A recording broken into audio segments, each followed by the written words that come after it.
Good morning.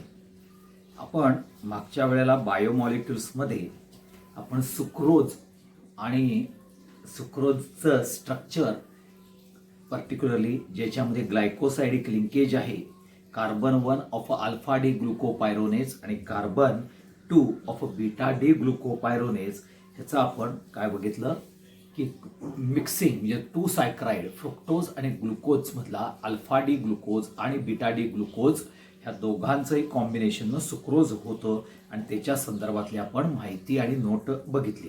आता इथं मी लक्षात ठेवा, हे 2 स्ट्रक्चर्स काढलेले आहेत. हे अल्फा डी ग्लुकोज आणि हे बीटा डी ग्लुकोजचं आहे, म्हणजेच अल्फा डी ग्लुकोपायरोनेज.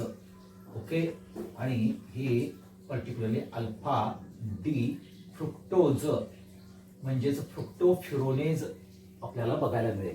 आता बीटा डी फक्त काय होईल राजानो, ह्या 1 नंबर वरती फक्त चेंज होणार आहे, OH वरती आणि H खालती येणार आहे जर बीटा डी असेल तर. आणि इथं सुद्धा तसंच होईल, बीटा डी असेल तर OH वरती आणि CH2OH खालती येईल. म्हणून लक्षात ठेवा, हे 2 स्ट्रक्चर जर तुम्ही लक्षात घेतले तर तुम्हाला कुठलाही डायसायक्राइड ह्याचं ज्या वेळेला राईट शॉर्ट नोट म्हणून ज्या वेळेला येते आणि ग्लायकोसाइडिक लिंकेज जर दाखवायची जर झाली तर तुम्हाला ती लिंकेज दाखवता येते. मग पुढचा जो पार्ट आपण बघणार आहोत ज्याला आपण माल्टोज म्हणतो. आता माल्टोजचा परत मॉलिक्युलर फॉर्म्युला सेमच आहे जसा पर्टिक्युलरली सुक्रोजचा आहे, C12H22O11 हा आहे. आता हा माल्टोज जो मिळतो तो पार्शल हायड्रोलिसिस ऑफ स्टार्च, म्हणजे स्टार्चचं पार्शल हायड्रोलिसिस केलं की माल्टोज मिळतं. आणि माल्टोज मध्ये आपल्याला अल्फा डी ग्लुकोपायरोनेज आणि पर्टिक्युलरली अल्फा डी म्हणजे 2 ग्लुकोपायरोनेजचे मॉलिक्युल्स कंबाईन होतात ज्यावेळेला हायड्रोलिसिस केला. म्हणजे carbon 1, okay, carbon 1 of alpha D glucopyranose म्हणजेच glucose having a particularly carbon number 4 of a alpha D glucose म्हणजेच ग्लुकोपायरोनेज बरोबर कंबाईन होतो, हे लक्षात ठेवा. म्हणजेच नेमकं काय आहे बघा, हा तुमचा पर्टिक्युलर, आता मी काढताना फक्त काय करतो, फक्त नंबर 1च काढतो आणि नंबर 4 काढतो. हा तुमचा H आणि हा OH आहे आणि इथं तुमचा O येतो. हा alpha D C1 carbon number 1 आणि हा कार्बन नंबर पर्टिक्युलरली इथं आपल्याला पर्टिक्युलर हा H आणि हा OH येणार आहे. आणि कार्बन नंबर 4 वरती काय येणार आहे बघा, हा H आणि हा OH. आता ह्यातनं H2O बाहेर पडतो. ओके, हे लक्षात ठेवा, ह्यातनं आपण हा मी HO लिहितो, हा H2O बाहेर पडतो. आणि H2O बाहेर पडला की आपल्याला ग्लायकोसाइडिक लिंकेज तयार होती आणि ती ग्लायकोसाइडिक लिंकेज ही अशी आपल्याला बघायला मिळते. आणि म्हणून इथं काय येतं, ग्लायकोसाइडिक लिंकेज ही जर तुम्ही बघितली तर इथं म्हटलं जातं 1 to 4 अल्फा. ओके, लक्षात ठेवा 1 to 4 अल्फा दोन्ही काय आहेत, ग्लुकोपायरोनेजचे आपल्याला स्ट्रक्चर म्हणजे 2 युनिट अल्फा डी ग्लुकोपायरोनेजचे कंबाईन होतात माल्टोज मध्ये, हे लक्षात ठेवा. आणि 1,4 ग्लायकोसाइडिक लिंकेज आहे. आता माल्टोज हे काय आहे, रिड्युसिंग शुगर आहे because it's have a free aldehydic group present आहे. ओके, आणि कार्बन नंबर 1 हा सेकंड मॉलिक्युलचा अटॅच होतो, हे लक्षात ठेवा. आणि म्हणून आपल्याला पर्टिक्युलरली जर नाव द्यायचं झालं त्याला ग्लुकोज म्हणजे अल्फा डी ग्लुकोज म्हणजे ग्लुकोपायरोनेज आणि beta D particular alpha D glucopyranose असं नाव तुम्हाला येणार आहे, हे लक्षात ठेवा. म्हणजे इथं पायरोनोसिल आणि पायरोनेज असे तुम्हाला 2 प्रकार बघायला मिळतात. म्हणजेच पर्टिक्युलरली जर आपण नाव जर घेतलं तर त्याचं नाव येतं maltose 4O particularly glucopyranosyl and D glucopyranose असं नाव त्याचं स्ट्रक्चरचं येतं. आता पुढचा कॅरेक्टर बघतो आपण, तर ज्याला आपण सेलिओबोस, हा झाला माल्टोजचं कॅरेक्टर झालं. ओके, माल्टोजचं कॅरेक्टर झालं.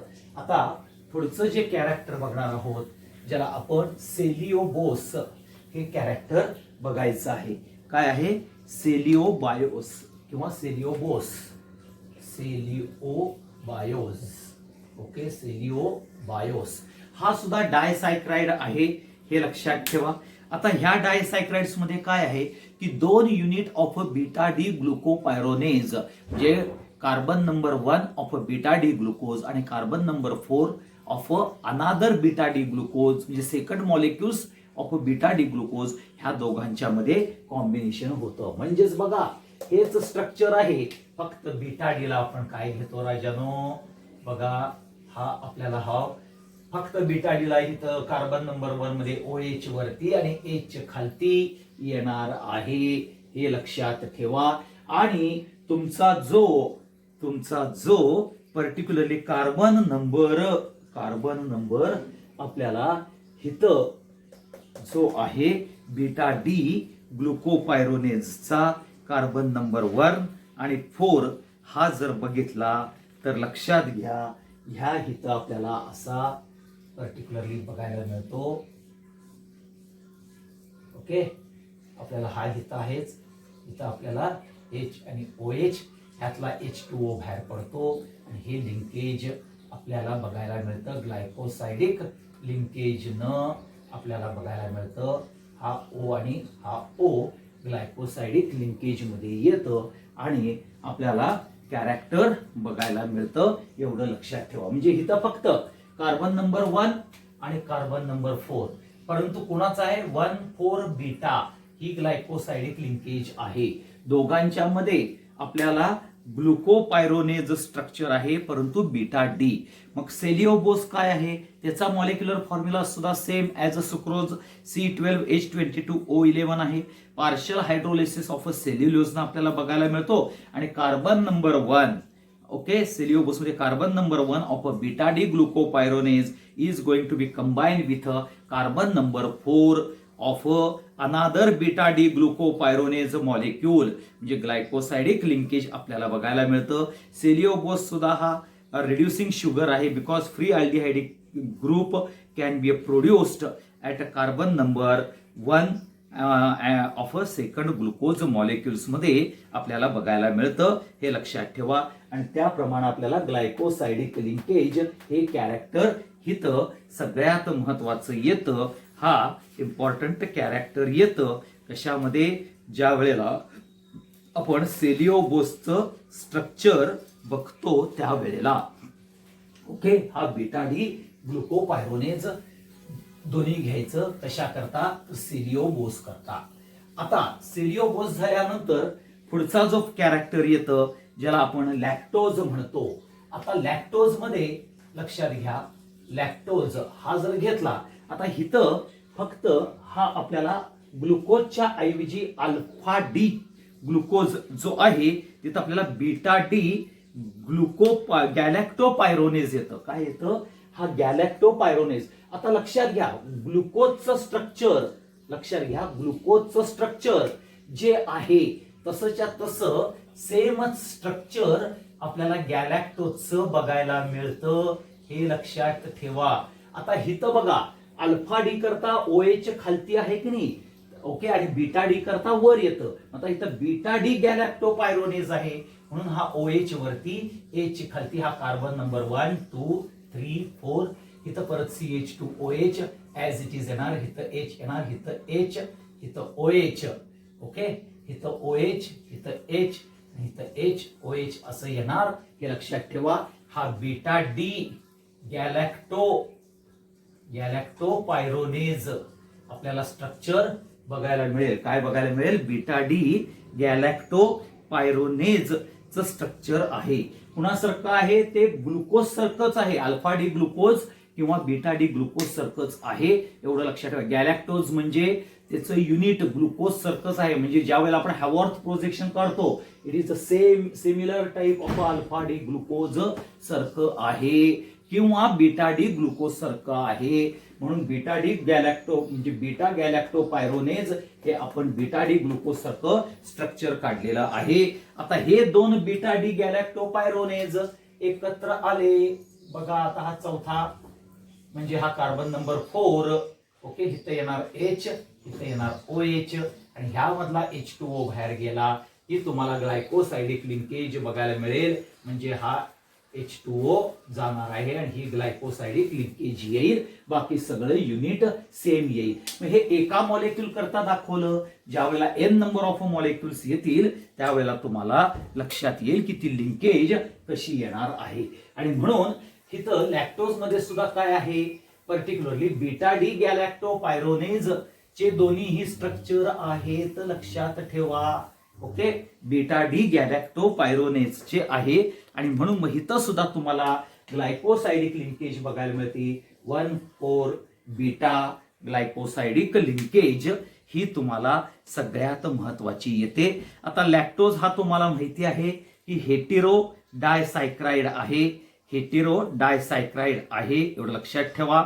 आणि ह्याला मिल्क शुगर म्हटलं जातं. 1,4 ग्लायकोसायडिक लिंकेज आहे आणि इथं ज्या वेळेला हायड्रोलिसिस होतं त्यावेळेला बीटा डी ग्लुकोज आणि बीटा डी गॅलॅक्टोज, सॉरी इथं दुसरं जे युनिट आहे ते बीटा डी ग्लुकोजचं म्हणजे ग्लुकोपायरोनेजचं स्ट्रक्चर असलं पाहिजे. म्हणजे एक युनिट येणार बीटा डी गॅलॅक्टोपायरोनेज आणि दुसरं येतं बीटा डी ग्लुकोपायरोनेज, म्हणजेच बीटा डी ग्लुकोज आणि बीटा डी गॅलॅक्टोज ह्यांचं कॉम्बिनेशन आपल्याला लॅक्टोज मध्ये बघायला मिळतं, हे लक्षात ठेवा.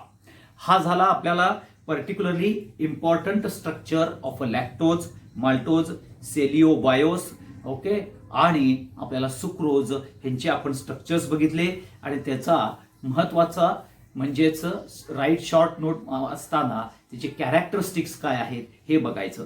मग तुम्हाला इथं बोर्डाला जे विचारलं जातं तर ते स्ट्रक्चर्स जसे मी सांगितलं तर एक तर तुम्हाला स्ट्रक्चर्स काढायला विचारतील लॅक्टोजचं किंवा सुक्रोजचं, किंवा राईट शॉर्ट नोट 2 मार्काला विचारतील. शॉर्ट नोटमध्ये तुम्हाला मग त्याचा मॉलिक्युलर फॉर्म्युला द्यायचा, तो होमोपॉलिसायक्राइड आहे का, हेटेरोडायस म्हणजे होमोसायक्राइड आहे का डायसायक्राइड आहे, डायसायक्राइडमध्ये तो हेटेरो कॅरेक्टरचा आहे का होमो कॅरेक्टरचा आहे हे आपल्याला सांगायचं. त्याचं ग्लायकोसायडिक लिंकेज सांगायची, तो कशामध्ये प्रेझेंट आहे, म्हणजे जसं आपण लॅक्टोज हा बघितलं तर त्याचा आपल्याला लॅक्टोज हा मिल्क शुगर म्हणून ओळखला जातो. सेलिओबोस हा हायड्रोलिसिस ऑफ सेल्युलोजनं काढता येतो. ह्या जर तुम्ही गोष्टी घेतल्या आणि त्याची लिंकेज. आता काय काय वेळेला एका मार्काला तुम्हाला विचारलं जातं की what is the glycosidic linkage in a lactose, मग तुम्हाला ती यायला पाहिजे 1,4 बीटा ग्लायकोसायडिक लिंकेज ही, किंवा सेलिओबोसमध्ये 1,4 आपल्याला परत बीटा ग्लायकोसायडिक लिंकेज ही बघायला मिळते. लॅक्टोजमध्ये 1,4 अल्फा ही ग्लायकोसायडिक लिंकेज बघायला मिळते. मग ह्या लिंकेज माहिती असल्या पाहिजेत आणि हे स्ट्रक्चर्स एकदा तुम्हाला लक्षात आले की तुम्हाला कुठलंही डायसायक्राइडचं युनिटचं स्ट्रक्चर हे काढता येतं. फक्त त्याच्यामध्ये कोणते युनिट्स आहेत हे जर तुम्ही बघितलं, म्हणजेच जर सुक्रोज बघितलं तर अल्फा डी ग्लुकोज आणि बीटा डी ग्लुकोज आहे. ओके, माल्टोज बघितलं तर दोघांचेही अल्फा डी ग्लुकोजचे कार्बन नंबर 1 आणि कार्बन नंबर 4 हे कंबाईन होतात. सेलिओबोस मध्ये बघितलं तर बीटा डी ग्लुकोज म्हणजे बीटा डी ग्लुकोपायरोनेज चे कार्बन नंबर 1 आणि कार्बन नंबर 4 हे होतात. नंतर लॅक्टोज मध्ये सुद्धा आपल्याला बघितलं तर बीटा डी गॅलॅक्टोपायरोनेज चा कार्बन नंबर 1 आणि बीटा डी ग्लुकोपायरोनेज म्हणजे बीटा डी ग्लुकोज हे दोन्हीही कंबाईन केले की आपल्याला ग्लायकोसायडिक लिंकेज ही बघायला मिळते. आता ह्याच्यानंतर पुढचा जो पार्ट येतो ज्याला आपण पॉलिसॅकराइड म्हणतो. आता पॉलिसॅकराइड मध्ये तुम्हाला आपण बघितलंय 2 प्रकारचे पॉलिसॅकराइड येतात, एक होमोपॉलिसॅकराइड आणि एक हेटेरोपॉलिसॅकराइड. आता ह्यामध्ये लक्षात घ्या पॉलिसॅकराइड्स मध्ये large number of particularly units they are going to be linked with each other. आता हे लार्ज नंबर ऑफ युनिट्स कुणाचे आहेत तर मोनोसायक्राइडचे लार्ज नंबर युनिट्स असतात, हे लक्षात ठेवा. आणि ह्याच्यामध्ये पर्टिक्युलरली स्टार्चचा जो फॉर्म्युला आहे C6H10O5 हा n टाइम्स ज्या वेळेला आपण हायड्रोलिसिस मध्ये घेतो त्यावेळेला आपल्याला बऱ्याच वेळेला काय बघायला मिळतं, हे पॉलिमरिक कॅरेक्टर्स बघायला मिळतात. आता हे जे पॉलिसॅकराइड्स आहेत हे कलरलेस, टेस्टलेस आणि इनसोल्युबल इन वॉटर आहेत, हे लक्षात ठेवा. आणि हे particularly usually they are made up of म्हणजेच polysaccharide they are made up of particular pentose sugar किंवा हेक्झोज शुगर आपल्याला त्यांच्यामध्ये बघायला मिळतं. मग सेल्युलोज असेल, स्टार्च असेल, ग्लायकोजन असेल, डेक्स्ट्रिन असेल, हे सगळे पॉलिसायक्राइड कॅरेक्टर्समध्ये आपल्याला बघायला मिळतात. मग आता पहिला जो पार्ट येतो तो आपण स्टार्च हा पार्ट बघूया. आता स्टार्च मध्ये काय होतं राजानो, की स्टार्च हा particularly as you aware of that it is a important part of our म्हणजेच पर्टिक्युलरली ह्युमन बिईंग डाएटचा स्टार्च हा इम्पॉर्टंट डाएटचा पार्ट आहे. आणि तो ग्रेनमध्ये, पोटॅटोमध्ये, रूट्समध्ये, कॉर्न्समध्ये, पोटॅटोजमध्ये आपल्याला बघायला मिळतो स्टार्च हा. आता ह्यामध्ये ग्रॅन्युअल शेपमध्ये स्टार्च बघायला मिळतो.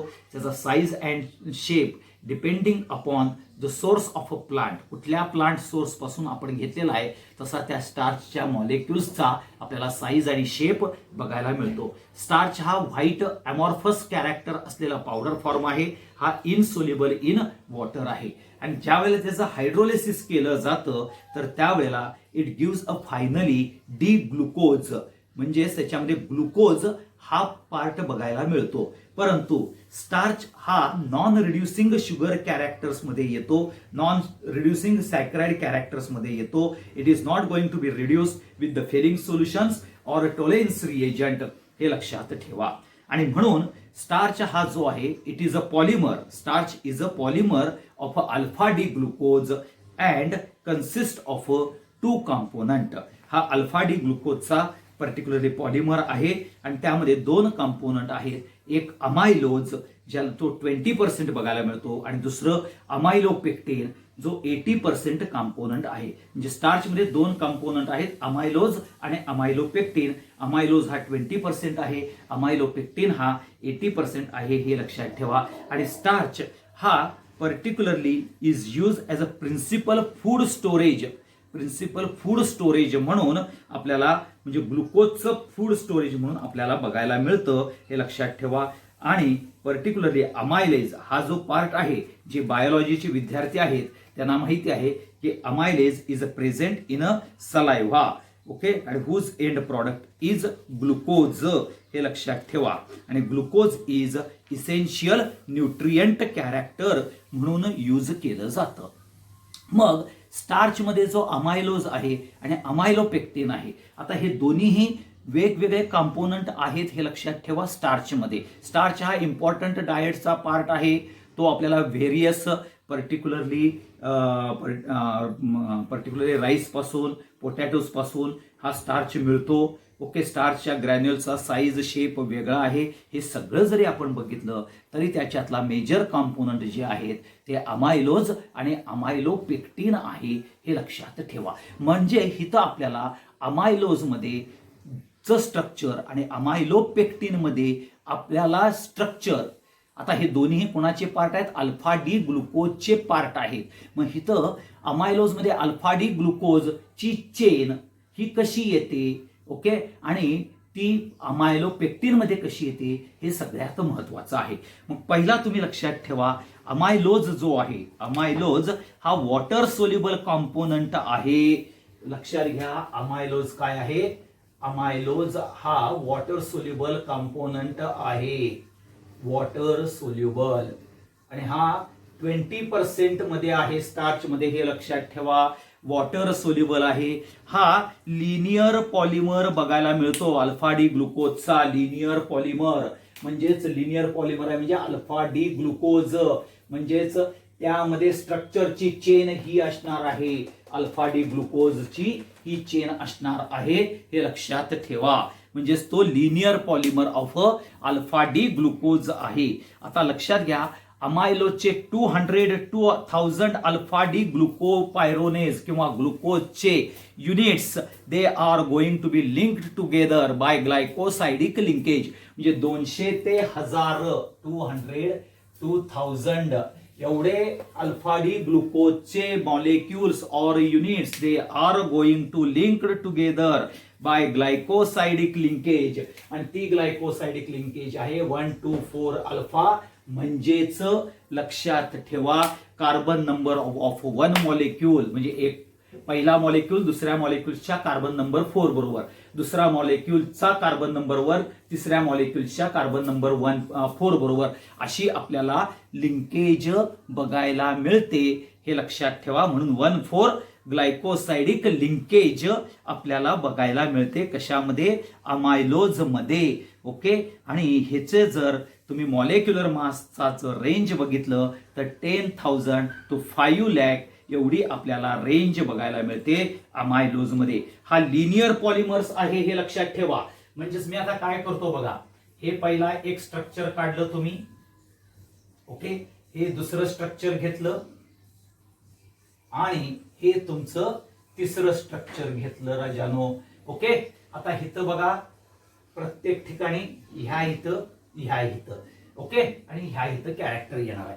आता अल्फा डी ग्लुकोज आहे म्हटल्यानंतर इथं HOH आणि कार्बन नंबर, हा कार्बन नंबर 1, हा कार्बन नंबर 4, हा 1 4 आणि अशीच ती पुढे चेन जात जाणार आहे हे लक्षात ठेवा. आता इथं H परत OH येणार, इथं H, इथं OH येणार, इथं HOH येणार आणि पुढे पण ती लिंकेज येणार आहे. बाकी सगळं या ज्या गोष्टी आहेत इथं हे सगळं ऍज इट इज कॉमनच असणार आहे. एवढं लक्षात ठेवा. वरती CH2OH, इथं वरती CH2OH, इथं CH2OH, इथं OHH, इथं OHH, HOH, OHH. ओके. म्हणजे इथं आपल्याला HOH येणार राजानो, HOH. ओके. इथं HOH. ओके. OHH. ओके. हे सगळे कॅरेक्टर्स ऍज इट इज आपल्याला बघायला मिळणार आहेत. हे सगळं उतरवायचं आहे. फक्त काय होतं ह्यातला आपल्याला ह्या मधला वॉटर मॉलिक्यूल जातो आणि ह्या इथं ग्लायकोसाइडिक लिंकेज तयार होते. असे 200 to 1000 एकमेकाबरोबर लिंक होते आणि म्हणून तुम्हाला इथं असं पर्टिक्युलरली पुढे पार्ट केला जातो. म्हणजेच हे काय येतं? एक्सटेन्शन येतं. म्हणजे n number of alpha D ग्लुकोपायरोनेटचे स्ट्रक्चर्स आपल्याला 1,4 ग्लायकोसाइडिक लिंकेजनं लिनियर कॅरेक्टरनं आपल्याला काय होतात? लिंक्ड होतात. हे त्याचं स्ट्रक्चर आपल्याला अमायलोज मध्ये बघायला मिळतं. आता पुढचा जो पार्ट येतो ज्याला आपण अमायलोपेक्टिन म्हणतो. हा अमायलोपेक्टिन इनसोल्युबल इन वॉटर आहे. अमायलोपेक्टिन काय आहे? इनसोल्युबल इन वॉटर आहे हे लक्षात ठेवा. तो ब्रांच्ड चेन पॉलिमरचा कॅरेक्टर येतो. त्याच्यामध्ये लक्षात घ्या की ह्यामध्ये अल्फा डी ग्लुकोपायरोनेटच्या 2 लिंक बघायला मिळतात. एक लिनियर 1,4 ग्लायकोसाइडिक लिंकेज येते आणि एक ब्रांचिंग पण येतं. म्हणजे अमायलो सारखं लिनियर असतं आणि त्या लिनियरलाच खालती आपल्याला ब्रांचिंग चेन बघायला मिळते आणि ती ब्रांचिंग चेन आहे 1,6 आपल्याला. म्हणजे 1 कार्बन नंबर 1 आणि कार्बन नंबर 6. ओके. दुसऱ्या ग्लायकोसाइडिक म्हणजे अल्फा डी ग्लुकोपायरोनेटचा दुसरा ब्रांच मध्ये आपल्याला कॅरेक्टर बघायला मिळतं. हे लक्षात ठेवा. हा सगळ्यात इम्पॉर्टंट कॅरेक्टर आहे. म्हणजे जर आपल्याला इथं जर घ्यायचं झालं, आपण ह्या इथं जर आपण इथं घेतला, आपण HOH घेतला आणि इथं जर आपण स्ट्रक्चराइज्ड कॅरेक्टर्स घेतले इथं आणि हा CH2OH. ओके. बाकी सगळे कॅरेक्टर अल्फा डी ग्लुकोजचे ऍज इट इज असणार आहेत. खालची जी ब्रांचिंग आहे त्याची चेन सुद्धा अल्फा डी सारखीच असणार आहे. म्हणजेच अमायलो सारखीच असणार आहे लिनियर. मी फक्त एक काढून दाखवतो. हा कार्बन नंबर 1 आणि हा कार्बन नंबर 6 येतो. बघा इथं लिहिलेला आहे कार्बन नंबर 6. ह्या दोघांच्या मध्ये ह्यामध्ये काय होतं? ह्यातला H2O बाहेर पडतो आणि इथं CH2 बरोबर लिंकेज होते आणि ही जी लिंकेज आहे 1,6 अल्फा आणि ही जी लिंकेज आहे ती आहे 1,4 अल्फा लिंकेज बघायला मिळते. हे लक्षात ठेवा. आणि म्हणून आपल्याला 1,4 alpha linear linkage with 1,6 alpha बरोबर आपल्याला अमायलोपेक्टिन मध्ये बघायला मिळते. बघा हा, ही जी स्ट्रेट चेन आहे ही अमायलोज मध्ये कॉमन आहे, अमायलोपेक्टिन मध्ये पण आहे.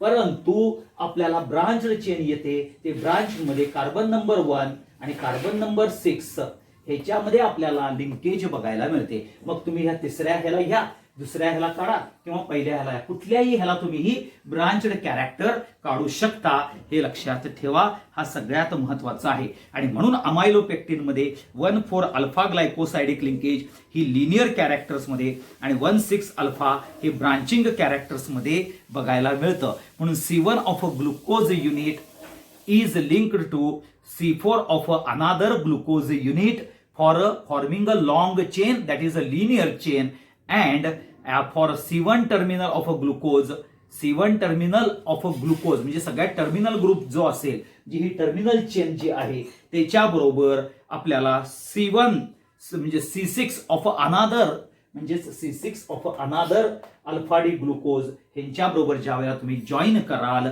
त्यावेळेला तुम्हाला जे लिंकेज मिळेल ते 1,6 अल्फा ग्लायकोसायडिक लिंकेज ब्रांच्ड कॅरेक्टर्स मध्ये बघायला मिळेल. पुन्हा एकदा सांगतो, अमायलोज मध्ये फक्त हे युनिट म्हणजे वरचं जे युनिट काढले ते 1,4 अल्फा ग्लायकोसायडिक लिंकेज आहे. अमायलोपेक्टिन मध्ये 1,4 पण आहेच लिनियर, परंतु त्याच्या बरोबरीने ब्रांचिंग जे होतं 1,6 बरोबर होतं. म्हणजे 6वा जो कार्बन आहे म्हणजे ह्या कार्बन बरोबर दुसऱ्या मॉलिक्युल्सच्या ह्या कार्बन बरोबर 1 कार्बन बरोबर म्हणजे हा OH, ओके, आणि दुसऱ्या कार्बनचा कार्बन नंबर 6चा इथला CH2OH मधला OH ह्याच्यामध्ये ग्लायकोसायडिक लिंकेज येते बाय रिमुव्हिंग H2O. हे लक्षात ठेवा. हा सगळ्यात महत्वाचा पार्ट येतो अमायलोज आणि अमायलोपेक्टिन मध्ये.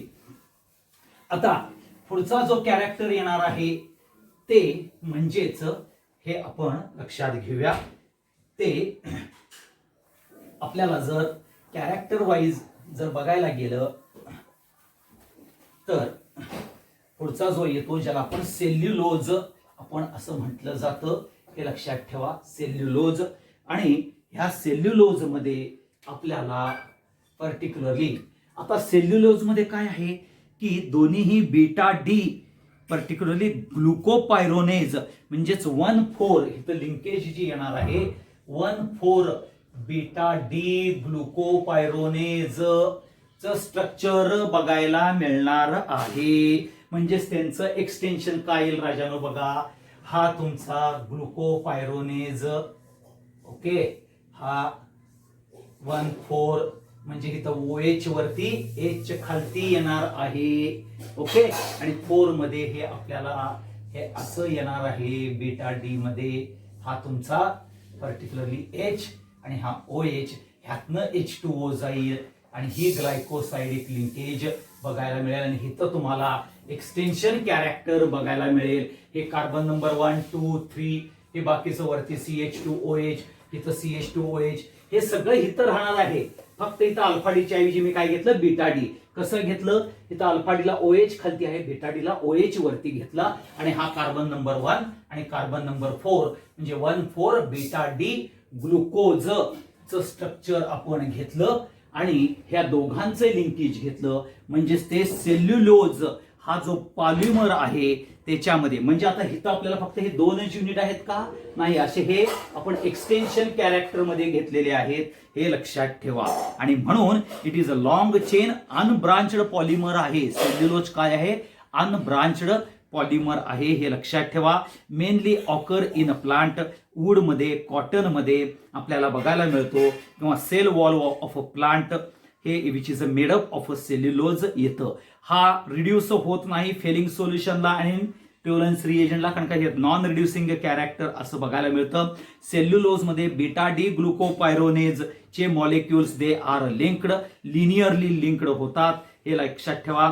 त्याच्यामध्ये ग्लायकोसायडिक लिंकेज आहे 1,4 बीटा ग्लायकोसायडिक लिंकेज, म्हणजे carbon number 1 of one molecule linked with carbon number 4 of another molecule, अशी चेन आपल्याला बघायला मिळते. आणि त्यामुळे आपल्याला लॉंग सेल्युलोज मॉलिक्युल्स हा आपल्याला बघायला मिळतो. And they are held together by a hydrogen bonding between most of the rings, okay. आणि इथं आपल्याला ग्लुकोज रिंग चे बंडल फॉर्म्स तयार होतात, हे लक्षात ठेवा. आणि हे पद्धतीनं तुम्हाला सेल्युलोज असेल, अमायलोज असेल म्हणजे स्टार्च असेल, पॉलिसायक्राइड असेल, ह्यामधल्या युनिट्स माहिती असले पाहिजेत, हे लक्षात ठेवा. आणि म्हणून मग ज्या वेळेला तुम्ही सेल्युलोज हे कॅरेक्टर्स ज्या वेळेला घेता सेल्युलोज हे कॅरेक्टर्स ज्यावेळेला आपण बघतो किंवा स्टार्च हे ज्यावेळेला कॅरेक्टर बघतो, ह्यातले हे पर्टिक्युलरली त्यांचे जे महत्वाचे जे काय म्हणतात त्याला कॅरेक्टर्स जे आहेत, म्हणजे अमायलोज आहे, अमायलोपेक्टिन आहे, वॉटर सोल्युबल आहे, वॉटर इनसोल्युबल आहे, ग्लायकोसाइडिक लिंकेज आहे, हे सगळ्या गोष्टी तुम्हाला वाचल्यानंतर इझिली येऊ शकतात, हे लक्षात ठेवा. आणि म्हणून जो कार्बोहायड्रेटचा जो पार्ट आहे, हा कार्बोहायड्रेटचा पार्ट जेवढं तुम्ही जे टोटल बायोमॉलिक्युल्स रीडिंग वरती अवलंबून आहे, आणि हे जे मी स्ट्रक्चरचे जे छोटे छोट्या ट्रिक्स सांगितल्या, त्या ट्रिक्स करताना तुम्हाला पहिल्यांदा ग्लुकोज म्हणजे alpha D glucose, beta D glucose ह्या दोघांचं स्ट्रक्चर माहिती असलंच पाहिजे हॅवॉर्थ प्रोजेक्शनचं, तरच आणि तरच तुम्ही डायसायक्राइड लाईक सुक्रोज, लॅक्टोज, माल्टोज किंवा पॉलिसायक्राइड लाईक सेल्युलोज आणि स्टार्चचं ओके स्ट्रक्चर हे काढू शकाल आणि तुम्ही डिपिक्ट करू शकाल, हे लक्षात ठेवा. आता पुढचा पार्ट येतो सेल्युलोजचा इंडस्ट्रियल इम्पॉर्टन्स काय आहे. तर सेल्युलोजचा इंडस्ट्रियल इम्पॉर्टन्स हा टेक्स्टाईल पेपरमध्ये, टेक्स्टाईल्समध्ये, पेपर्समध्ये आणि प्लास्टिक इंडस्ट्रीजमध्ये सगळ्यात महत्वाचा पार्ट आपल्याला बघायला मिळतो, हा लक्षात ठेवा.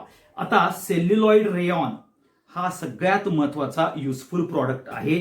गन कॉटन, आता सेल्युलॉइड रेयॉन आणि गन कॉटन एक्सप्लोजिव्ह इंडस्ट्रीमध्ये कॅरीड आउट केलं जातं.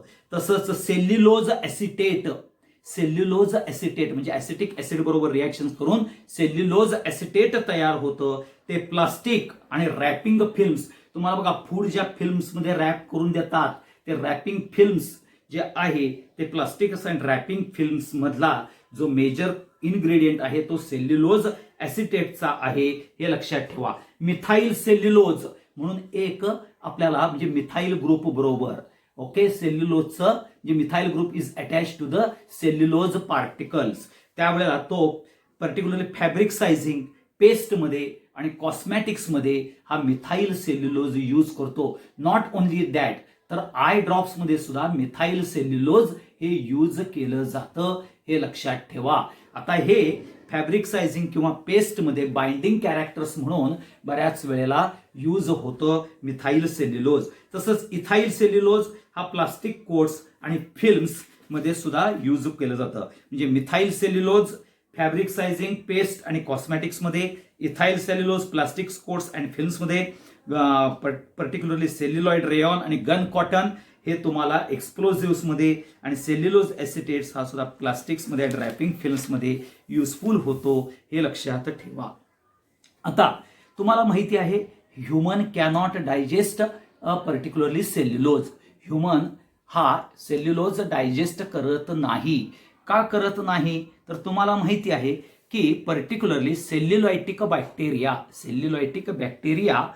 In particularly cellulolytic bacteria is a present in a ruminant animal, म्हणजे जसं आपण कॅटल, शीप असं म्हणतो ओके, त्यांच्यामध्ये सेल्युलायटिक बॅक्टेरिया आहेत त्यांच्या स्टमक्समध्ये, आणि ते cellulolytic bacteria breaking down of the food म्हणजेच breaking down of a cellulose okay.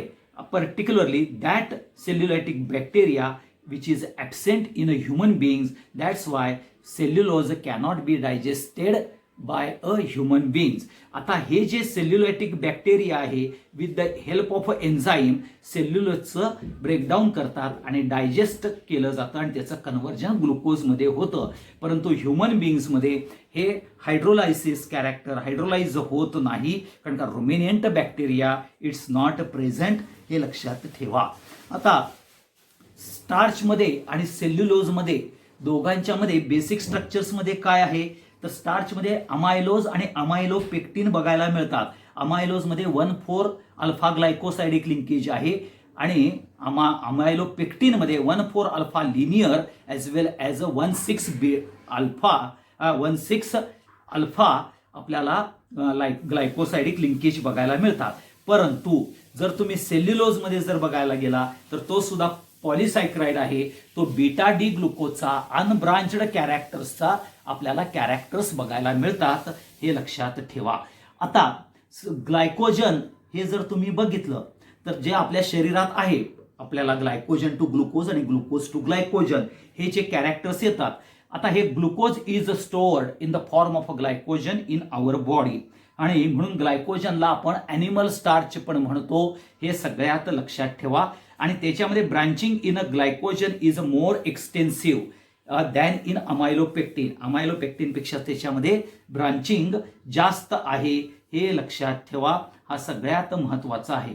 So whenever the body is required glucose, enzyme breaks down the glycogen to glucose, हे आपल्याला बघायला मिळतं. आणि जो ग्लायकोसायडिक लिंकेज ही जी आहे, ह्यामध्ये अल्फा डी ग्लुकोज आणि beta D glucose, alpha D glucose आणि बीटा डी फ्रुक्टोज, ह्या दोघांचाही पर्टिक्युलरली जे आपण लिंकेज कॅरेक्टर्स बघतो. आता ह्यामध्ये जर बघितलं तर glycogen in the form of a ग्लुकोजच बघायला मिळतं, म्हणजेच अल्फा डी ग्लुकोज आणि बीटा डी ग्लुकोज ह्या दोघांचंही कॉम्बिनेशन्समध्ये आपल्याला बघायला मिळतं. हे लक्षात घ्या, हा सगळ्यात इम्पॉर्टंट पार्ट येतो आपल्याला particularly in the form of glucose करता, हे लक्षात ठेवा. आता कार्बोहायड्रेट्सचे इम्पॉर्टन्स काय आहेत हे आपण बघून घेऊया. तर कार्बोहायड्रेट्सचा पहिला इम्पॉर्टन्स आहे तर पर्टिक्युलरली आपल्याला मेडिसिनल कॅरेक्टर्समध्ये as a source of energy म्हणून आपल्याला यूज केलं जातं, हे लक्षात ठेवा. त्याच्यानंतर सेल्युलोज असेल किंवा स्टार्च असेल, that carbohydrates which is essential character of particularly in a living सिस्टीम्समध्ये आपल्याला बघायला मिळतात.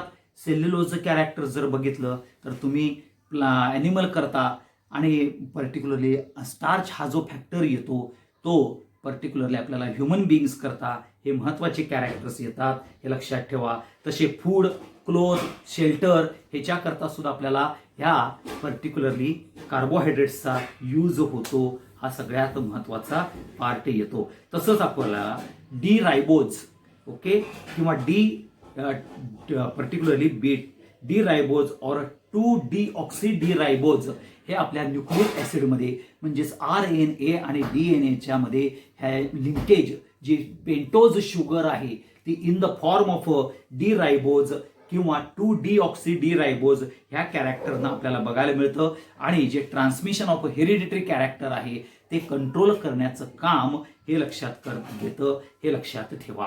हा आहे कार्बोहायड्रेट्सचा पर्टिक्युलरली पार्ट येतो. आता ज्या कार्बोहायड्रेट्सच्या ज्या टेस्ट आहेत त्या कार्बोहायड्रेट्सच्या टेस्ट आपण नेमक्या टेस्ट ज्या ग्लुकोजच्या आहेत, ज्या इंडस्ट्रीजमध्ये किंवा पॅथॉलॉजिकल लॅबोरेटरीजमध्ये ज्या टेस्ट केल्या जातात त्या टेस्ट आपण बघूया, ज्याच्यावरून ग्लुकोज हे डिटेक्ट करता येतं. तर पहिली जी टेस्ट आहे ही ग्लुकोजची टेस्ट जी आहे ती काय सांगते, मॉलिश टेस्ट म्हणून आहे. ओके, ह्यामध्ये alcoholic solution of alpha naphthol घेतलं जातं. Alcoholic solution of alpha naphthol plus glucose solution हे ऍड केलं जातं आणि त्याच्यामध्ये 1 ml concentrated H2SO4 carefully add केलं जातं. ओके, म्हणजे अल्फा नॅफ्थॉल ग्लुकोज सोल्युशन मध्येच H2SO4 ऍड केलं. जर व्हायलेट रिंग आली तर त्याला प्रेझेन्स ऑफ कार्बोहायड्रेट ही व्हायलेट रिंग ऍट जंक्शनला येते. आणि म्हणून मॉलिश टेस्ट मध्ये अल्फा नॅफ्थॉल कॉन्सन्ट्रेटेड H2SO4 आणि ग्लुकोज म्हणजेच मॉलिश टेस्टचा पार्ट येतो, हे लक्षात ठेवा. हे सगळं JEE आणि नीट कॅरेक्टरला विचारलं जातं. पुढे सिल्वर मिरर टेस्ट आपण अल्डिहाइड आणि कीटोन मध्ये बघितलेलं आहे बघा. Glucose plus Tollens reagent silver mirror, म्हणजे silver is going to be deposited, त्याला सिल्वर मिरर टेस्ट म्हणतात. म्हणजे टोलेन्स रिएजंट बरोबरची ग्लुकोजची रिएक्शन. तिसरी Fehling solution, glucose plus Fehling solution आपल्याला माहिती आहे रेड पीपीटी और ब्रिक रेड पीपीटी और आपण ज्याला आपण ब्रिक रेड पीपीटी कुणाची ग्लुकोप्रस ऑक्साइडची फॉर्मेशन होतं. ही सुद्धा टेस्ट आपण अल्डिहाइडच्या रिड्युसिंग प्रॉपर्टीज मध्ये बघितलेली आहे. पुढचं येतं ओसॅझोन टेस्ट. आता ओसॅझोन टेस्ट मध्ये ग्लुकोज ज्यावेळेला हिट आउट केलं जातं फिनाइल हायड्राझिन बरोबर. फिनाइल हायड्राझिन तुम्हाला कंडेन्सेशन रिएक्शन्स मध्ये झालेला आहे बघा. C6H5NH2 म्हणजेच फिनाइल हायड्राझिन इन ऍसिटिक ऍसिड ज्यावेळेला ट्रीट करतं ग्लुकोज बरोबर तर येलो क्रिस्टलाइन कंपाऊंड फॉर्म होतं, म्हणजेच ती ओसॅझोन टेस्ट येते. पुढची येते बेनेडिक्ट टेस्ट. Na2CO3 चं सोल्युशन म्हणजे sodium carbonate solution added with sodium citrate complex which contains copper 2 ions.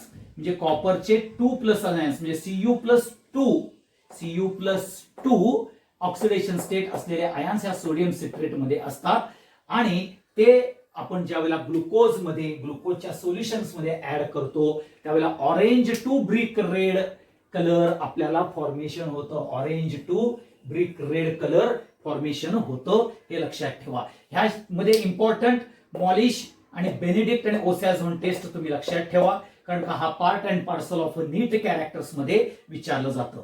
आता ग्लुकोज आणि फ्रुक्टोज हे जर तुम्ही बघितलं तर ग्लुकोज आणि फ्रुक्टोजचं ज्या वेळेला आपण पर्टिक्युलरली डिफरन्स बघायला जातो तर पहिल्यांदा तुम्हाला माहिती आहे की हा पेंटा हायड्रॉक्सी अल्डिहाइड आहे ग्लुकोज आणि फ्रुक्टोज हा पेंटा हायड्रॉक्सी कीटोन आहे. बाकीचं जर तुम्ही बघितलं तर ग्लुकोज रिडक्शननं सॉर्बिटॉल देतो आणि ग्लुकोज रिडक्शननं सॉर्बिटॉल देतो. आपण रिॲक्शन्स मध्ये दिलं आणि फ्रुक्टोज हा सॉर्बिटॉल आणि मॅनिटॉल हे 2 कंपाऊंड तयार करतो. कुठले? सॉर्बिटॉल आणि मॅनिटॉल रिडक्शननं करतो हे लक्षात ठेवा. आता मॉलिश टेस्टनं फ्रुक्टोज आणि ग्लुकोज दोन्हीही व्हायलेट रिंग देतात. फेलिंग्सनं दोघंही रेड पीपीटी देतात. टोलेन्सनं दोघंही सिल्वर मिरर टेस्ट देतात आणि ग्लुकोज आणि फ्रुक्टोज फिनाइल हायड्राझिन बरोबर ओसॅझोन टेस्ट पण देतात हे लक्षात ठेवा. म्हणजेच मॉलिश, फेलिंग्स, बेनेडिक्ट, टोलेन्स ह्या सगळ्या टेस्ट आपल्याला ग्लुकोज आणि फ्रुक्टोज देतात. फक्त एक्सेप्ट बेनेडिक्ट सोडलं तर बाकीचे ह्या Molisch, silver mirror, Fehling's, osazone, silver mirror म्हणजे टोलेन्स बरोबरची ह्या सगळ्या टेस्ट ग्लुकोज आणि फ्रुक्टोज दोन्ही पण देतात. आता ग्लुकोज आणि फ्रुक्टोज मध्ये सगळ्यात जे डिफरन्स करणाऱ्या टेस्ट आहेत ती म्हणजे सेल्व्हिनॉफ टेस्ट म्हणतात. आता ह्या सेल्व्हिनॉफ टेस्ट मध्ये रिसॉर्सिनॉल प्लस डायल्यूट HCl. आता रिसॉर्सिनॉल तुम्हाला माहिती आहे की बेन्झिन मध्ये आपण रिसॉर्सिनॉलचं स्ट्रक्चर बघितलेलं आहे. ते रिसॉर्सिनॉल प्लस HCl ज्यावेळेला डायल्यूट HCl ऍड केलं जातं कशामध्ये? ग्लुकोज सोल्युशन मध्ये तर त्यावेळेला नो कलरेशन येतं. फ्रुक्टोज सोल्युशन जर ऍड केलं तर रेड ब्राऊन कलर येतो. त्यालाच सेल्व्हिनॉफ टेस्ट म्हणतात. पुढची येते पिनॉफ टेस्ट. पिनॉफ टेस्ट मध्ये काय येतं? अमोनियम मॉल्बिडेट आणि plus few drops of acetic acid हे ऍड केलं जातं ग्लुकोज मध्ये तर त्याचा लाईट ब्ल्यू कलर येतो आणि फ्रुक्टोज मध्ये ऍड केलं तर ब्ल्यूइश ग्रीन कलर येतो ऑन हिटिंग. आता पुढचं येतं फरफ्युरॉल टेस्ट. फरफ्युरॉल टेस्ट मध्ये particular alcoholic solution of alpha naphthol आणि कॉन्सन्ट्रेटेड HCl हा फरफ्युरॉलचा रिएजंट आहे. तो ग्लुकोज मध्ये ऍड केला तर नो कलरेशन, फ्रुक्टोज मध्ये ऍड केला तर पर्पल कलर आपल्याला बघायला मिळतो हे लक्षात ठेवा. हा सगळ्यात इम्पॉर्टंट कॅरेक्टर येतं कुणाच्या बाबतीत तर पर्टिक्युलरली ग्लुकोज आणि फ्रुक्टोजच्या संदर्भात हे आपण जे कॅरेक्टर्स बघतो ते हे कॅरेक्टर्स सगळ्यात इम्पॉर्टंट आहेत हे लक्षात ठेवा. आणि म्हणून आपल्याला हे ग्लुकोज आणि फ्रुक्टोज आणि ह्या ज्या टेस्ट आहेत ग्लुकोजच्या ह्या इम्पॉर्टंट फॅक्टर्स मध्ये आपण घेतो आहोत हे लक्षात घ्यावा. पुन्हा एकदा बघा. Molisch test, silver mirror test, Fehling's test, osazone test आणि बेनेडिक्ट टेस्ट हे कॅरेक्टर्स आपल्याला बघायला मिळतात. Apart from Seliwanoff test furfural for glucose आणि फ्रुक्टोजचा कॅरेक्टर्स मध्ये बघायला मिळतं. मग आता ह्याच्यानंतर आपण जो पार्ट बघतो इथं आपल्याला ग्लुकोज हे कॅरेक्टर संपतं बायोमॉलिक्युल्स मधलं. ठीक आहे. आता ह्याच्या पुढचा जो पार्ट आपण बघणार आहोत तो म्हणजेच पर्टिक्युलरली प्रोटीन हे कॅरेक्टर आपण बघणार आहोत. म्हणजे दुसरा बायोमॉलिक्युल्स जो आहे जो आपल्याला युजफुल आहे तो म्हणजेच प्रोटीन कॅरेक्टर हे आपल्याला बघायचं आहे. आता हे प्रोटीन कॅरेक्टर्स मध्ये सुद्धा आपल्याला पर्टिक्युलरली क्लासिफिकेशन हे कॅरेक्टर असणारच आहे.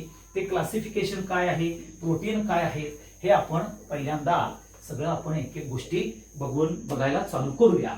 तर पहिला येतं की ज्याला आपण प्रोटीन हा फॅक्टर येतो. PROTEIN protein. ओके. आता ज्या वेळेला प्रोटीनचा आपण इम्पॉर्टन्स म्हणजेच अभ्यास करतो त्यावेळेला लक्षात घ्या प्रोटीन्सच्या कॅरेक्टर्सचा ज्या वेळेला इम्पॉर्टन्स करतो. तर what do you mean by protein, आणि ते शोधून कोणी काढलं तर इंट्रोडक्शन कॅरेक्टर हे आपण बघूया. आता तुम्हाला सगळ्यांनाच माहिती आहे प्रोटीन्स इज अबंडंट बायोपॉलिमर्स किंवा abundant biomolecules particularly present in a living system.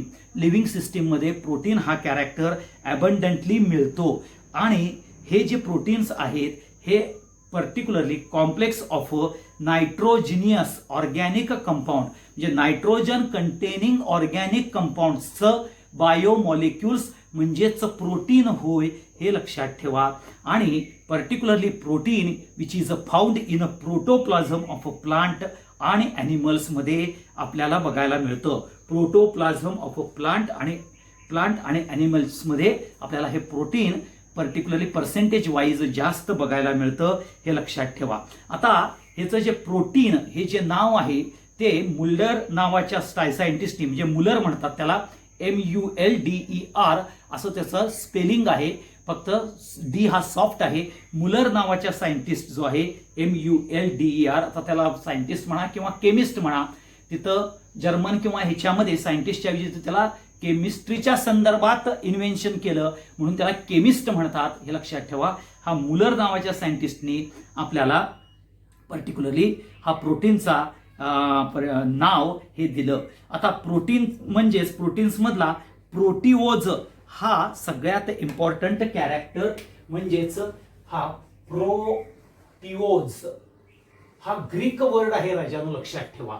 हा प्रोटीओज म्हणजेच prime importance, vital character, prime important म्हणजे important factor, prime important factor particularly for growth आणि which is important for the body growth, maintenance, reproduction, sustaining करता हा important आहे. म्हणून proteios म्हणजे prime importance for human body, म्हणून त्याला प्रोटीओज वरून प्रोटीन हे नाव आलेलं आहे, हे लक्षात ठेवा.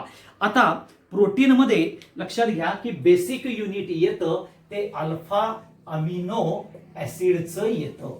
कुणाचं येतं? अल्फा अमिनो ऍसिड येतं. हा NH2, हा तुमचा इथं H, इथं अल्काइल ग्रुप, आणि हा COOH ग्रुप, याला अल्फा अमिनो ऍसिड म्हटलं जातं. कारण हा COOH हा म्हटलं तर हा पहिल्यांदा अल्फा कार्बन येतो. CO म्हणजे फंक्शनल ग्रुपच्या शेजारचा कार्बन म्हणजे अल्फा. अल्फाला अमिनो म्हणजेच अमाइन ग्रुप आहे म्हणून त्याला अल्फा अमिनो ऍसिड हे म्हटलं जातं. हे बेसिक युनिट आहे, हे बेसिक युनिट आहे. म्हणजेच ह्या बेसिक युनिट पासून प्रोटीन्सचे मॉलिक्युल्स जनरेट होतात. हा सगळ्यात महत्वाचा पार्ट आणि महत्वाचं कॅरेक्टर आहे, हे राजानो सगळ्यांनी लक्षात ठेवा.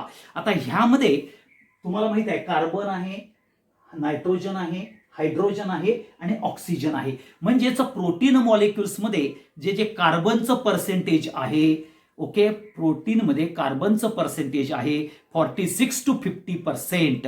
किती आहे कार्बनचं पर्सेंटेज? 46 to 50%. ऑक्सिजनचं आहे 20 to 24%. Oxygen 20 to 24%. Nitrogen 16 to 18% आणि हायड्रोजन 6 to 8% असं आपल्याला बघायला मिळतं. म्हणजेच carbon 46 to 50, oxygen 20 to 24, nitrogen 16 to 18 आणि हायड्रोजन 6 to 8%. ह्या पर्टिक्युलरली ब्रॅकेटमध्ये आपल्याला कार्बन, हायड्रोजन, नायट्रोजन आणि oxygen they are part of the protein molecule. कारण प्रोटीन मॉलिक्युल्सचे हे अल्फा अमिनो ऍसिड्स आहेत आणि डिफरंट अल्फा अमिनो ऍसिड्स हे आपल्याला आहेत हे तुम्हाला माहिती आहे. ग्लायसिन सारखं आहे, अलानाइन सारखं आहे, ग्लुटेलिन सारखं आहे, ऍस्पार्जिन सारखं आहे. हे वेगवेगळ्या प्रकारचे अमिनो ऍसिड्स आहेत. मग त्यामधलं आपण जनरल कॅरेक्टर बघितलेलं आहे. जनरलाइज्ड कॅरेक्टर्स मध्ये कार्बनचं पर्सेंटेज किती आहे तर 46 to 50, ऑक्सिजनचं किती आहे 20 to 24%, नायट्रोजनचं आहे 16 to 18 आणि हायड्रोजनचं आहे 6 to 8% आपल्याला बघायला मिळतं. हे लक्षात ठेवा, हा सगळ्यात महत्वाचा. आता प्रोटीन हा इम्पॉर्टंट आहे, कशा करता? आपल्या बॉडी करता इम्पॉर्टंट आहे. तर पहिला इम्पॉर्टन्स जो प्रोटीनचा आहे तो तो आपल्याला बायो कॅटॅलिस्ट म्हणून बायोकेमिकल रिॲक्शन्समध्ये यूज होतो. हा सगळ्यात महत्वाचा पार्ट. बायोकेमिकल कुठलीही रिॲक्शन्स आपल्या शरीरातली असू दे, ते मेटाबॉलिझम असू दे, ॲब्झॉर्प्शन असू दे, एक्सक्रिशन असू दे, त्याच्यामध्ये प्रोटीन मॉलिक्युल्स हा महत्वाचा पार्ट घेतो. हे लक्षात ठेवा. That is number 1. दुसरं, हार्मोन्स कॅरेक्टर्स. हार्मोन्स म्हणजेच आपल्याला बॉडी टेम्परेचरचं किंवा बॉडीचे जे फंक्शन्स आहेत, व्हेरियस फंक्शन्स आपल्याला जे कंट्रोल केले जातात ते हार्मोनल सिक्रेशन्समुळे होतात. आणि म्हणून त्या हार्मोन्समध्ये बेसिक कॅरेक्टर हे प्रोटीन मॉलिक्युल्सचं येतं. आणि म्हणून to regulate various body function हे हार्मोन्सचा पार्ट येतो. पुढचा येतो अँटीबॉडीज. आपला जो डिफेन्स मेकॅनिझम म्हणतो किंवा इम्युनिटी सिस्टीम म्हणतो, तो पार्ट प्रोटीन आहे. To protect our body from toxic substance and infection, म्हणजेच व्हायरल ऑर बॅक्टेरियल इन्फेक्शन पासून प्रोटेक्ट करण्याकरता अँटीबॉडीज जे तयार होतात, त्या अँटीबॉडीजमध्ये प्रोटीन मॉलिक्युल्सचा कॅरेक्टर आहे. हे लक्षात ठेवा. ट्रान्सपोर्ट प्रोटीन म्हणून सुद्धा असतात. तुम्हाला माहिती आहे की particularly different substance in a blood transport from one end to the another end हे केलं जातं. आणि म्हणून जे हिमोग्लोबिन आहे हे ट्रान्सपोर्ट प्रोटीन म्हणून कॅरेक्टर्स यूज केलं जातं. स्ट्रक्चरल प्रोटीन जे सेल्स आणि टिश्यूला जे स्ट्रक्चर दिलं जातं, त्यामध्ये स्ट्रक्चर्स कॅरेक्टर्समध्ये स्ट्रक्चरल प्रोटीन आपल्याला बघायला मिळतं. किंवा contractile protein to help the contractions of a muscle and other cells. Contraction and relaxation कॅरेक्टर्समध्ये आपल्याला ह्या मसल्स प्रोटीन्सचा यूज होतो. जर ते ॲबसेंट असतील तर तुम्ही लक्षात घ्या, तुम्ही जर असा हात केला, ओके, म्हणजे रिलॅक्स केला तर असाच हात घेऊन जायला लागेल जर कॉन्ट्रॅक्च्युअल प्रोटीन नसतील. किंवा असं केलं तर असंच घेऊन जागेल तुमचं. तुम्ही फक्त जरा असं कुठेतरी इमॅजिनेशन करा. हे जर कॉन्ट्रॅक्टाईल प्रोटीन्स नसतील किंवा बायो कॅटॅलिस्ट ॲक्च्युअली कॅरेक्टर्समध्ये नसतील तर काय होईल हे लक्षात ठेवा. आता प्रोटीन हेच तुम्ही जर डेफिनेशन जर बघितली तर प्रोटीन हा बायोपॉलिमर्स आहे. Proteins are naturally occurring nitrogenous biopolymer or polymeric organic compound which contains a polypeptide linkage and proteins are nothing but a nitrogenous biopolymer of alpha amino acid. Alpha amino ॲसिडचा nitrogenous biopolymer किंवा nitrogenous polymeric organic compound of polypeptide chain म्हणजेच आपल्याला बघायला मिळतं protein. आता हे protein जर जे बघितलं आपण हेअरमध्ये, नेल्समध्ये, फेदर्समध्ये, स्किन्समध्ये, ओके, बोन्समध्ये, हूपमध्ये, हॉर्न्स म्हणजे शिंगामध्ये, सिल्कमध्ये, वूलमध्ये आपल्याला बघायला मिळतं. तसंच मीट म्हणजे मांस, एग, ओके, चीज, व्हेजिटेबल्स ह्यामध्ये आपल्याला बघायला मिळतात. प्रोटीनचं कॅरेक्टर्स बघायला मिळतं. आणि प्रोटीनचा बेसिक युनिट आहे अल्फा अमिनो ॲसिड्स. आणि ह्या अल्फा अमिनो ॲसिड्समध्ये जर आपण बघितलं तर तो नायट्रोजिनियस बायोपॉलिमर म्हणून प्रोटीन्स बघायला मिळतात. आणि म्हणून प्रोटीन हे कॅरेक्टर स्ट्रक्चरल प्रोटीन पण येतं, कॉन्ट्रॅक्टाईल प्रोटीन पण येतं, ट्रान्सपोर्ट प्रोटीन पण येतं, अँटीबॉडीज कॅरेक्टर्स पण येतात. हे लक्षात ठेवा. ओके. आता आपण पुढचं जे पार्ट बघणार आहोत ते म्हणजेच प्रोटीनचं क्लासिफिकेशन. प्रोटीनचं classification on the basis of hydrolysis हे आपण कॅरेक्टरनं बघतो. मग प्रोटीनचं हायड्रोलिसिस ज्या वेळेला केलं जातं त्या दोन प्रकारानं हायड्रोलिसिस केलं जातं. एक पर्टिक्युलरली ऍसिड हायड्रोलिसिस आणि दुसरं येतं एन्झाईम हायड्रोलिसिसनं. आता ऍसिड हायड्रोलिसिसनं काय होतं की बऱ्याच वेळेला इन बिटवीन म्हणजे ज्यावेळेला हायड्रोलिसिस होत असताना इन बिटवीन जे आपल्याला पर्टिक्युलरली प्रोटीन्स बघायला मिळतात, ज्याला आपण डिराइव्ड प्रोटीन्स म्हणतो, ते डिस्ट्रॉय होण्याचे चान्सेस असतात.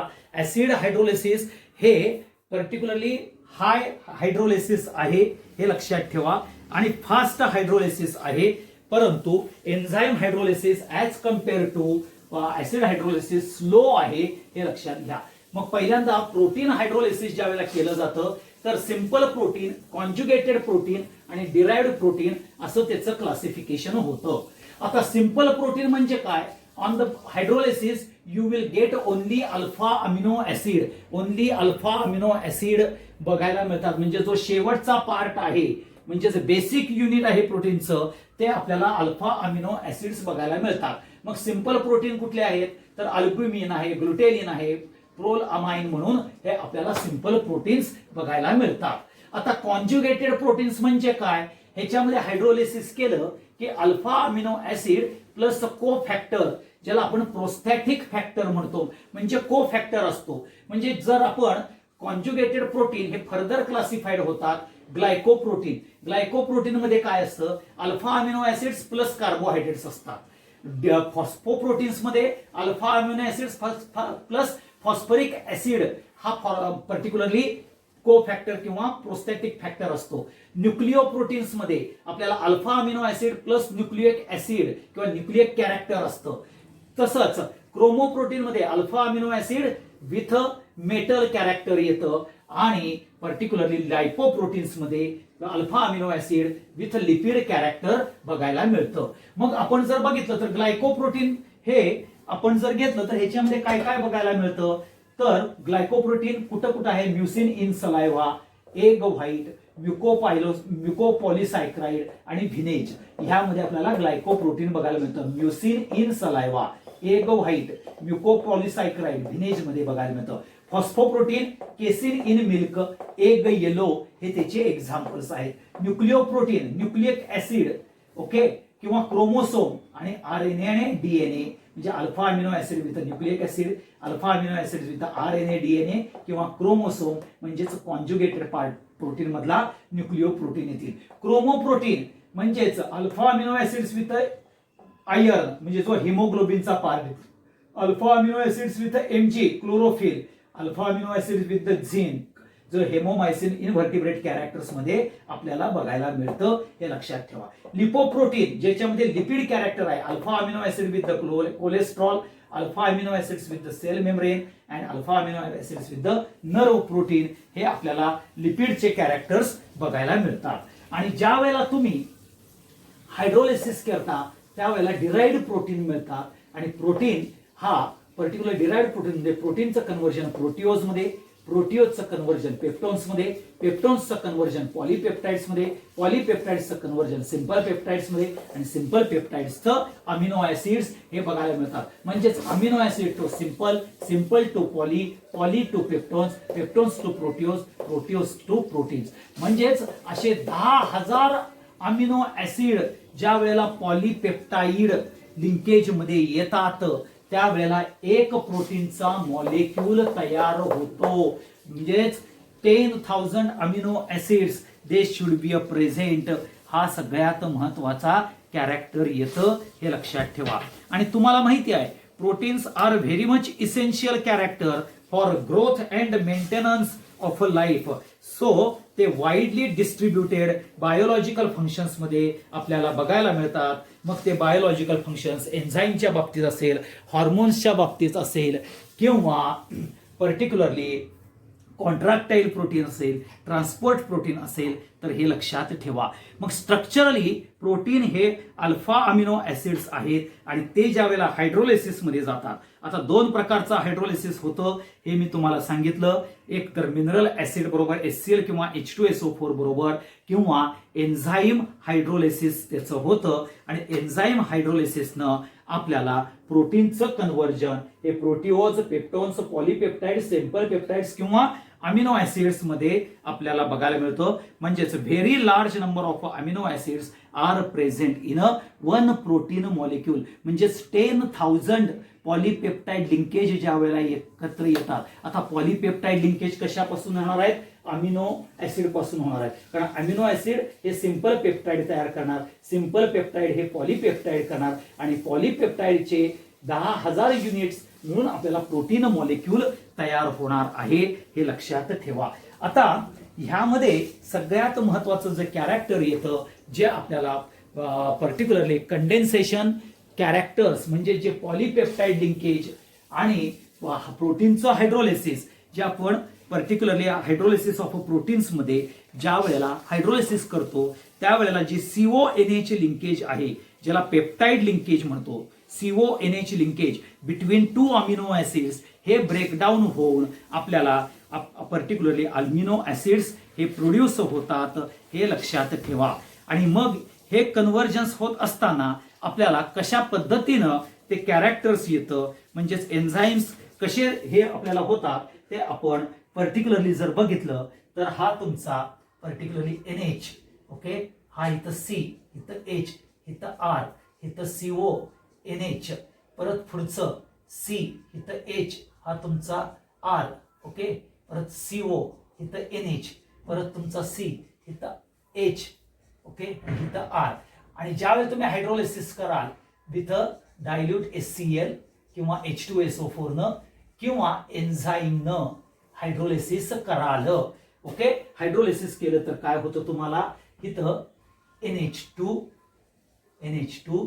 CHRCOOH, हा COOH पहिला. दुसरा मॉलिक्यूल बघायला मिळतो NH2 CHRCOOH. तसंच तिसरा मॉलिक्यूल्स असा बघायला मिळतो. आता हे R सेम असू शकतात किंवा R1 R2 R3 असे पण ग्रुप असू शकतात, हे लक्षात ठेवा. Particularly when protein molecules undergoes hydrolysis. त्याच्यामध्ये बघा ही जी लिंकेज आहे राजानो, ही जी लिंकेज आहे ही CONH लिंकेज, ज्याला पॉलीपेप्टाइड लिंकेज म्हणतात. आणि त्याचं हायड्रोलिसिस केलं की तुम्हाला हे बेसिक अमिनो ऍसिड्स बघायला मिळतात. हे अमिनो ऍसिड्स आहेत बेसिक, म्हणजे हा 1 आणि हा 2, तसंच पुढे 3, 4 असे तुम्हाला अमिनो ऍसिड्स लार्ज नंबर्स मध्ये प्रोड्यूस होतात, एवढं लक्षात ठेवा.